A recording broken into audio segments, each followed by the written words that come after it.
Hello ನಮಸ್ಕಾರ ಎಲ್ರಿಗೂ. ಈ ವಿಡಿಯೋದಲ್ಲಿ ಬದನೆಕಾಯಿ ಪ್ಯಾನ್ ಫ್ರೈ ಮಾಡ್ತಾ ಇದ್ದೀನಿ. ಇದಂತೂ ತುಂಬ ರುಚಿಯಾಗಿರುತ್ತೆ. ಹೇಗೆ ಮಾಡೋದು ಅಂತ ನೋಡೋಣ. ಮೊದಲಿಗೆ ತೊಳೆದಿಟ್ಕೊಂಡಿರೋಂತಹ ಬದನೆಕಾಯಿನ ಈ ರೀತಿ ಸಣ್ಣದಾಗಿ ಸ್ಲೈಸಸ್ ಆಗಿ ಕಟ್ ಮಾಡಿ ಇಟ್ಕೊಬೇಕು. ಬದನೆಕಾಯಿನ ಈ ರೀತಿ ರೌಂಡಾಗಾದರೂ ಕಟ್ ಮಾಡ್ಕೊಬೋದು, ಇಲ್ಲಾಂದರೆ ಉದ್ದಕ್ಕಾದರೂ ಕಟ್ ಮಾಡಿ ಇಟ್ಕೊಬೋದು.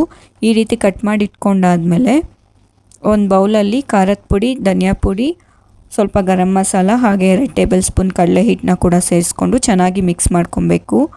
ಈ ರೀತಿ ಮಿಕ್ಸ್ ಮಾಡ್ಕೊಂಡಾದ್ಮೇಲೆ ಸ್ವಲ್ಪ ನೀರನ್ನ ಕೂಡ ಸೇರಿಸ್ಕೊಂಡು ಪೇಸ್ಟ್ ಕನ್ಸಿಸ್ಟೆನ್ಸಿ ಬರೋ ತನಕ ಮಿಕ್ಸ್ ಮಾಡಿಕೊಂಡು, ಹಾಗೆ ರುಚಿಗೆ ತಕ್ಕಷ್ಟು ಉಪ್ಪನ್ನ ಕೂಡ ಸೇರಿಸ್ಕೊಂಡು ಮಿಕ್ಸ್ ಮಾಡ್ಕೊಬೇಕು.